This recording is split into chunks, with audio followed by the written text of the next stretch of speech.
कथा क्षितिज में आपका स्वागत है। आज हम एक ऐसे रहस्य की गहराइयों में उतरेंगे जो हमारी सदियों पुरानी संस्कृति और दर्शन का अभिन्न अंग रहा है, विष्णु की माया। क्या ये ब्रह्मांड वास्तव में वैसा ही है जैसा हम इसे देखते हैं? क्या हमारी इंद्रियां हमें सच दिखाती हैं, या ये सब एक भ्रम है, एक महान नाटक जिसे विष्णु की माया कहा जाता है? एक बार की बात है, ऋषि नारद, जो अपनी जिज्ञासा और विष्णु के प्रति अटूट भक्ति के लिए जाने जाते थे, भगवान विष्णु के पास गए। उन्होंने विनम्रता से पूछा, हे प्रभु, माया क्या है?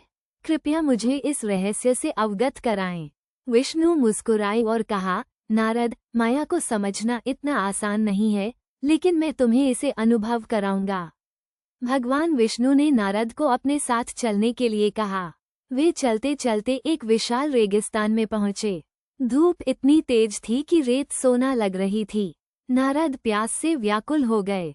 उन्होंने विष्णु से कहा, हे प्रभु, मैं प्यास से मरा जा रहा हूँ, कृपया मेरी मदद करें। विष्णु ने एक साधारण सा इशारा किया और नारद को पास के एक गांव में जाकर पानी लाने के लिए कहा।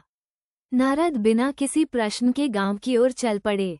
गांव में नारद को एक सुंदर युवती मिली जो कुएं से पानी भर रही थी। नारद उसे देखते ही मोहित हो गए। उन्होंने उससे बात की, उसकी सुंदरता की प्रशंसा की और धीरे धीरे दोनों में प्रेम हो गया। समय बीतता गया। नारद उस युवती से विवाह कर लेते हैं और गृहस्थ जीवन में रम जाते हैं। उनके बच्चे होते हैं और वे एक खुशहाल परिवार बन जाते हैं।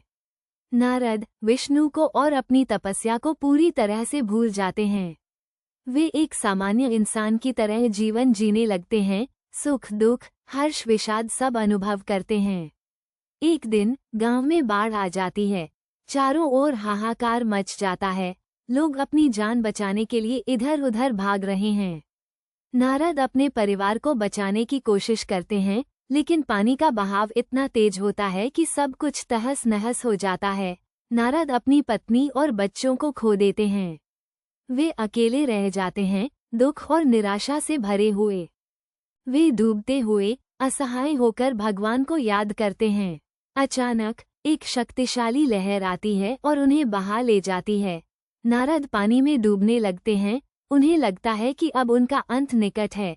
तभी वे पाते हैं कि वे उसी जगह पर वापस आ गए हैं जहां उन्होंने विष्णु को छोड़ा था। विष्णु वहीं खड़े मुस्कुरा रहे थे। विष्णु ने नारद से पूछा, नारद, क्या हुआ? तुम इतनी देर तक कहाँ थे?